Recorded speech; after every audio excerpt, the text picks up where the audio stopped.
Hello everyone and welcome to today's video. Today's video is going to be about how to fix Instagram cannot archive post. If you're opening up Instagram, heading over to the three lines on a post and hitting archive, but Instagram is not archiving the post, here are a couple of fixes that you can try.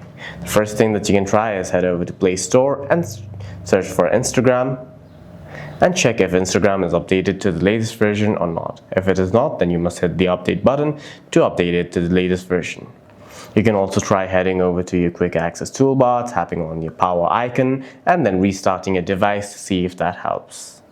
Sometimes you may have to switch your account type between personal account and business account on Instagram and try again. You can also head over to the quick access toolbar one more time, head over to settings, tap on apps, tap on Instagram, tap on storage and cache, and clear both storage and cache of Instagram to see if that helps.